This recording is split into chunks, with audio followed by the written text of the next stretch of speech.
Chris Skank, and I'm with the U.S. Forest Service. I'm a wildland firefighter, and I'm here with my friend Smokey Bear to visit with all of you today and to thank the U.S. Air Force for being partners in fire prevention. What do you have to say, Smokey? What Smokey would like to say is that only you can prevent forest fires.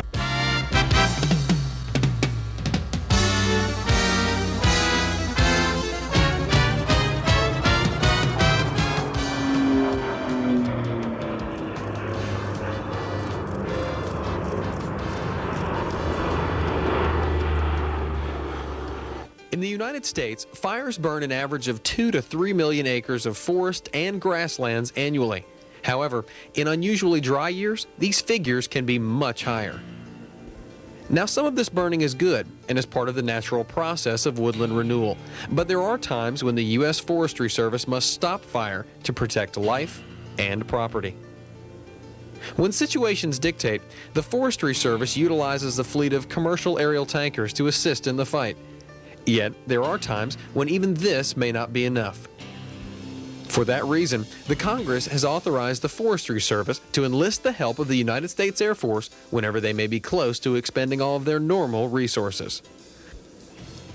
The program, called Modular Aerial Firefighting Systems, or MAFS, was launched in the early 70s, beginning with the California Air National Guard. They perfected and proved the versatility of the C-130 in such operations. Shortly thereafter, MAFS expanded to include the Wyoming Air National Guard and the Colorado Air Reserve Unit. In the mid-'80s, due to the success of this cooperative venture, the North Carolina Air National Guard joined the mission to add additional punch and presence east of the Mississippi. My name is Charlotte Larson, and I'm with the Washington office, U.S. Forest Service in Boise, Idaho. My position is National Fixed Wing Specialist, and primarily responsible for the large air tanker program that the Forest Service is involved with on the commercial side, and then the MAFS operation, the Modular Airborne Firefighting System for the military C-130s. We rely on them heavily, and during the last, maybe 10 years, each year it seems like we're using them more and more and more. Part of that is because of the diminished size of the commercial fleet. It's been an invaluable resource. Honestly, I don't know what we'd do without it. But when we have a large fire season and we're starting to exceed our own capabilities for this protection, initial attack, suppression efforts, we call in the Guard units and the Air Force Reserve units to help with retardant dropping. And it's merely an augmentation. We use what we have first and then turn to the military for the help.